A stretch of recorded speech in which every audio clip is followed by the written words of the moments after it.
मिरज येथे unique institute of critical care या भव्य दिव्य हॉस्पिटलचं आज 6 एप्रिल रोजी उद्घाटन सोहळा संपन्न झाला। या कार्यक्रमाचं अध्यक्ष सांगली जिल्ह्याचे पालकमंत्री चंद्रकांत दादा पाटील व या सोहळ्याचे उद्घाटक सार्वजनिक आरोग्य व कुटुंब कल्याण मंत्री महाराष्ट्र राज्य प्रकाश आंबेडकर यांच्या हस्ते संपन्न झालं। प्रमुख पाहुणे खासदार विशालदादा पाटील प्रमुख उपस्थिती, माजी मंत्री डॉक्टर सुरेश भवखाडे, माजी मंत्री जयंतराव पाटील, आमदार लक्ष्मण सवदी, आमदार महेंद्र तमन्नावर, आमदार विश्वजित कदम, आमदार रोहित पाटील, आमदार सुहास बाबर, काँग्रेस जिल्हाध्यक्ष पृथ्वीराज बाबा पाटील, जनस्वराज्य पक्षाचे प्रदेशाध्यक्ष समितदादा कदम, वस्ताद संजय भोकरे, गणपतराव पाटील, आमदार इद्रिसभाई नाईकवडी, आमदार सुधीरदादा गाडगे, आमदार दुर्योधन अहिवळे, आमदार राजू कागे, आमदार गोपीचंद पडळकर, आमदार सदाभाऊ खोत, आमदार सत्यजित देशमुख, माजी खासदार संजय काका पाटील, अजितराव घोरपडे, मकरंद देशपांडे, माजी महापौर दिग्विजय सूर्यवंशी या सर्व मान्यवरांच्या उपस्थितीमध्ये या भव्य दिव्य अशा हॉस्पिटलचा समारंभ व लोकार्पण सोहळा संपन्न झाला। हॉस्पिटलचे विश्वस्त doctor Riyaz Mujawar, doctor Suresh Tamboli, doctor Someshwar Patil, doctor Vikramsinh Jadhav, doctor Amit Gadhave, doctor Amit Joshi, doctor Sarang Gosavi, doctor Abhiman Pawar, doctor Aarti Pawar, doctor Vishwanath Patil, doctor Geeta Kadam, doctor Gaurav Phalle, doctor Anurag Chavan, doctor Rohit Kadam, doctor Vinod Paramshetti, doctor Avinash Patil, doctor Bhaskar Prani, doctor Jay Dhawal Bhumaj, Yogesh Jamge, doctor Sudhir Kadam, doctor Rahul Gosavi, doctor Ankita Gosavi, doctor Ranjit Patil, doctor Ashwini Patil, doctor Sabera Tamboli, doctor Aditi फल्ले, डॉक्टर श्रुती परमशेट्टी, सर्व युनिट टीम यांच्या हातात परिश्रमातून या हॉस्पिटलची निर्मिती करण्यात आली। या सर्व डॉक्टरांचे महाराष्ट्र राज्याचे आरोग्य मंत्री व बालकल्याण मंत्री प्रकाश आंबेडकर यांनी या सर्व डॉक्टरांचं विशेष अभिनंदन केलं। Unique institute of critical care हे हॉस्पिटल महाराष्ट्रामध्ये नावलौकिक करेल असंही उद्गार आरोग्य मंत्री प्रकाश आंबेडकर यांनी आशा व्यक्त केली। Unique institute of critical care हे हॉस्पिटल महाराष्ट्रामध्ये नावलौकिक करेल असाही उद्गार आरोग्य मंत्री प्रकाश आंबेडकर यांनी आशा व्यक्त केली आहे। सांगली जिल्हा शिवसेना प्रमुख महेंद्र भाऊ या कार्यक्रमास उपस्थित होते। तसेच डॉक्टर रियाज मुजावर यांचं विशेष कौतुक असं आरोग्य मंत्री प्रकाश आंबेडकर यांनी केलं। या संपूर्ण कार्यक्रमाचे आभार doctor Shabana Mujawar, deputy director unique institute of medical care यांनी सर्व मान्यवरांचे आभार व्यक्त केले। पत्रकार राजेंद्र शिंदे, झी न्यूज मराठी।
काय संदेश जाईल यामुळं आणि काय फरक पडेल? दैनिक हॉस्पिटलच्या निमित्तानं एक अत्यंत चांगल्या पद्धतीनं डॉक्टरांच्या माध्यमातून सुद्धा लोकांना सेवा देण्याचं एक अत्यंत चांगल्या पद्धतीचं हॉस्पिटलची सुरुवात झाली. अलीकडच्या काळामध्ये विशेषतः वैद्यकीय सेवा आणि वैद्यकीय व्यवसाय असा जो फरक होतो त्याच्यामध्ये वैद्यकीय सेवा देण्याच्या दृष्टिकोनातून एक उत्कृष्ट ज्याचा उपयोग हॉस्पिटलमध्ये होईल अशा पद्धतीचं काम डॉक्टर्सनी सुरू केलं आहे. याचा आदर्श महाराष्ट्रातल्या सगळेच डॉक्टर्सनी घ्यावा आणि आरोग्य सेवा ही लोकांच्या सेवेसाठी अशा पद्धतीने करण्यासाठी निश्चितपणे प्रयत्न करावा.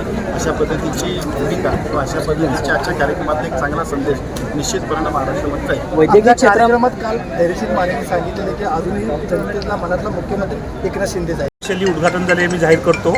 हे हॉस्पिटल 45 डॉक्टर एकत्र येऊन तयार केलेलं आहे आणि ह्या मागचा उद्देश असा आहे की मिरजमध्ये जे पेशंट पूर्वी बाहेर जायचे ज्यांना ॲडव्हान्स मशीन लागायच्या त्यांना आता बाहेर काढण्याची गरज लागणार नाही, कारण ह्या हॉस्पिटलमध्ये सर्व प्रकारच्या सुविधा उपलब्ध आहेत. मिरजेतले नामवंत दिग्गज डॉक्टर आहेत ज्यांनी पूर्वी सेवा दिलेली आहे तेच एकत्र आले आहेत व त्यांचा उद्देश ह्या मागे की लोकांना परवडणाऱ्या किमतीत जागतिक दर्जाच्या ट्रीटमेंट मिरजेमध्ये उपलब्ध होईल या हेतूने हॉस्पिटल तयार केलेलं आहे.